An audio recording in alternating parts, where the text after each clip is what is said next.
بدل سکتے ہیں حالات کا دارا۔ محترم ناظرین، السلام علیکم ورحمۃ اللہ وبرکاتہ۔ اس وقت میں آپ کے سامنے جس موضوع پر اپنی بات پیش کرنے آیا ہوں وہ میرا موضوع ہے ختنہ، جس کو ہم مسلمانوں میں مسلمانی بھی کہتے ہیں یا اس کو سنت ابراہیمی بھی کہتے ہیں۔ آج کا میرا یہ موضوع اس وجہ سے ہے کہ پچھلے ہفتے 10 دن پہلے کیرلا ہائی کورٹ کے اندر ایک یاچکا داخل کی گئی تھی ختنہ کے خلاف، جس میں یہ کہا گیا تھا کہ یہ جو مسلمانوں میں ختنہ کرائی جاتی ہیں یہ بچے پر ظلم ہوتا ہے، اور آنریبل ہائی کورٹ اس ختنہ پر پابندی لگائے تاکہ بچوں پر ہونے والے اس ظلم کو روکا جائے۔ تو آج میں آپ کے سامنے یہ بتاؤں گا کہ ختنہ کیا ہے، مسلمان کیوں کراتے ہیں، اس کی شروعات کہاں سے ہوئی ہے، اس کے کتنے رسک ہیں، اس کے کتنے فائدے ہیں، کتنی عمر میں ہو سکتی ہے، ختنہ کتنی قسم کی ہو سکتی ہے، اور اسلام نے اس کو کیوں برقرار رکھا ہے۔ میں اپنی ویڈیو میں آپ کا ٹائم زیادہ نہیں لوں گا، لیکن میں امید کروں گا اس طرح کی ویڈیو آپ کے سامنے پہلی بار یا شاید آپ نے کبھی سنی ہو، پہلی بار یا دوسری بار آپ کے سامنے آ رہی ہوگی۔ محترم سامعین،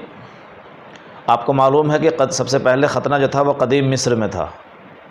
اینسینٹ ایجپٹ کے اندر، پرانے زمانے میں جو مصر ہے آج۔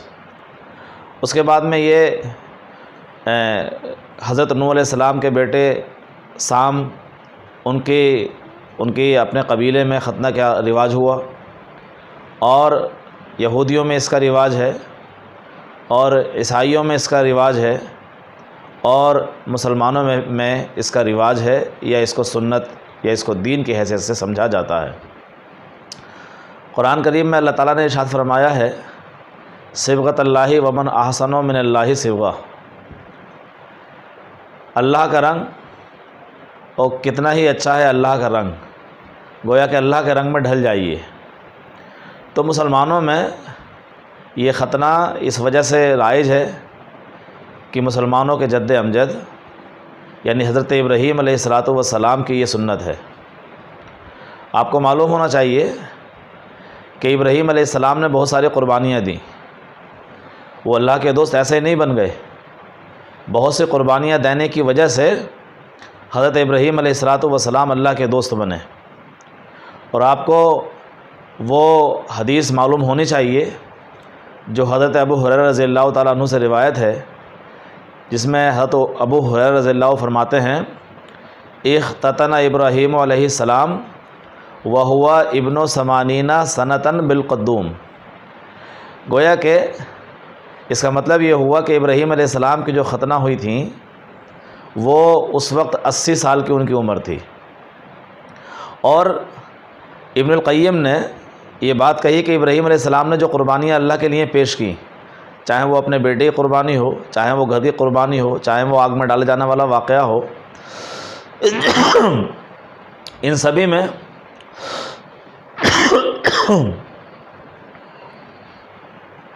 میں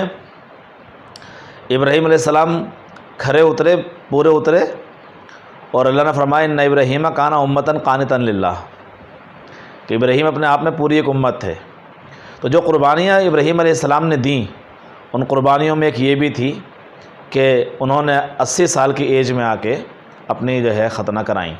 گویا کہ اللہ کے راہ میں یہ قربانی دی۔ انہوں نے ایسا کیوں کیا کہ اللہ تعالیٰ کی جو میں نے قرآن کریم کی آیت پڑھی، صبغۃ اللہ ومن احسن من اللہ صبغہ، اللہ کا رنگ سے اچھا اور رنگ کیا ہو سکتا ہے، اللہ کے رنگ میں ڈھل جائیے۔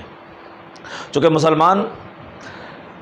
ابراہیم علیہ السلام کو اپنا جد امجد مانتے ہیں، ابراہیم علیہ السلام کی سنتوں پر عمل بھی کرتے ہیں، مسلمان قربانی کرتے ہیں، ابراہیم علیہ السلام کی سنت ہے۔ صفا مروہ پہ جاتے ہیں، وہ انہی کا، مقام ابراہیم پہ نماز پڑھتے ہیں، وہ انہی کا۔ تو ابراہیم علیہ السلام کا ایک حیثیت اور ایک مقام اور ایک مرتبہ مسلمانوں میں ہے، اور مسلمان گویا کہ جب نماز پڑھتے ہیں تب بھی ابراہیم علیہ السلام کے ساتھ کا ذکر اپنی نماز میں کرتے ہیں۔ تو ابراہیم علیہ السلام کا اور قوموں سے بھی بہت تعلق ہے، لیکن مسلمانوں کا بالخصوص تعلق ہے۔ تو اب اس میں جو لفظ ہے بالقدوم، اس کے دو معنی استعمال کیے جاتے ہیں، جو حدیث میں نے آپ کے سامنے پڑھی کہ اختتن ابراہیم علیہ السلام وہو ابن 80 سنہ بالقدوم۔ تو قدوم کلہاڑی کو بھی کہتے ہیں، اور قدوم ایک جگہ بھی ہے، گویا کہ اس میں وہ قدوم میں تھے، یا وہ جو انہوں نے ختنہ کی تھیں وہ کلہاڑی سے کی تھیں، یا وہ جو خنجر تھا اس سے کی تھیں۔ تو یہ اپنی جو ہے ابراہیم علیہ السلام نے اپنی قربانی اللہ کے سامنے پیش کی۔ اب سوال یہ آ رہا ہے کہ کیا یہ جو ختنہ ہے کیا یہ فطری چیز ہے یا غیر فطری چیز ہے؟ دیکھیے یہ امور فطرت میں سے ہے۔ امور فطرت کا مطلب یہ ہوتا ہے بہت ساری چیزیں ایسی ہوتی ہیں آپ کی کہ جو آپ کو جو ہے اپنے سے فطری طور پر الگ کرنی ہوتی ہیں۔ مثال کے طور پر اللہ کے رسول صلی اللہ علیہ وسلم نے کئی حدیثوں میں فرمایا ہے کہ جو امور فطرت ہے وہ کیا ہے؟ کلی کرنا، ناک میں پانی ڈال کر ناک کو صاف کرنا، مونچھیں کاٹنا، بغل اور زیر ناف بال کی صفائی کرنا، ختنہ کرانا، ناخن کاٹنا، یہ امور فطرت ہے۔ اس امور فطرت میں جو ہے کسی کا کوئی دخل نہیں ہے، یہ فطری بات ہے، اور اس فطری بات کو جو ہے انسان کو کرنا چاہیے۔ اب یہ کہ کیا صرف مسلمان کرتے ہیں جو کیرلا ہائی کورٹ کی پیٹیشن میں لکھا گیا؟ نہیں، بلکہ اگر ہم ڈالتے ہیں اپنا پورے سرسری نظر ڈالتے ہیں پوری دنیا کے اوپر تو ہم کو معلوم چلتا ہے کہ افریقہ ہو یا آسٹریلیا ہو یا کینیڈا ہو یا ایشیا ہو یا یو کے ہو یا ساؤتھ کوریا ہو یا نیوزی لینڈ ہو یا یورپ ہو، قدیم مصر ہو، تو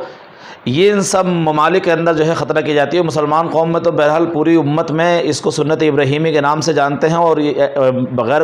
ختنہ کے کوئی مسلمان آپ کو ایسے مل نہیں سکتا، الا یہ کہ کوئی جو ہے بعد میں اسلام قبول کیا ہو اور شرم و حیا کی وجہ سے اس نے ختنہ نہ کرائی ہوں، وہ ایک الگ مسئلہ ہے۔ تو اب یہ اتنے ممالک میں ہوتی ہے، یہ ممالک صرف مسلمان ہی نہیں ہیں بلکہ یہ عیسائی ممالک بھی ہیں، یہ یہودی ممالک بھی ہیں، اور یہ دوسری تہذیب و ثقافت کے ممالک بھی ہیں، لیکن یہاں پر بھی ختنہ کرائی جاتی ہیں۔ مگر میں آپ کے سامنے کہوں کہ ختنہ کے بارے میں WHO کی رپورٹ، جو WHO پلس پولیو وغیرہ چلاتی ہے، آپ کو پتہ ورلڈ ہیلتھ آرگنائزیشن، اس آرگنائزیشن نے بھی اپنی رپورٹ 2010 میں یہ کہا تھا کہ ختنہ کے بہت فائدے ہیں، ختنہ کے بہت فائدے ہیں، اور فائدے گناتے ہوئے انہوں نے بہت ساری چیزیں بتائیں لوگوں کو، اور یہ کہا کہ دیکھیے جو ختنہ کراتا ہے وہ بچتا ہے کن چیزوں سے؟ سیکسول ٹرانسمیٹڈ انفیکشن سے بچتا ہے۔ گویا کہ جو انسان ختنہ کرائیں گے وہ سیکسولی ٹرانسمیٹڈ جو انفیکشنز ہوتے ہیں، مثال کے طور پہ جیسے ایڈس ہے، وہ اس سے بچتا ہے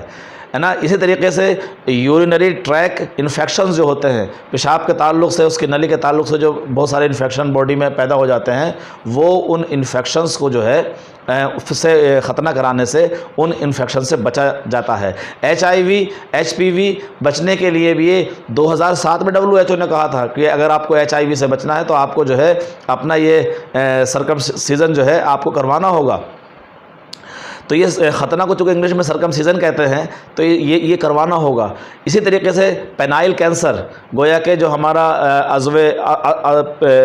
اعلیٰ ہے پیشاب کرنے کا، وہ وہاں پہ کئی دفعہ کینسر ہو جاتا ہے، تو پینائل کینسر سے جو ہے بچنے کے لیے بھی آپ کو ختنہ کرانا۔ اس وقت آپ ہندوستان کے اندر مختلف ڈاکٹر کے پاس جب جائیں گے اور کسی بھائی کو وہاں کوئی سمسیا کریٹ ہو جاتی ہے تو وہ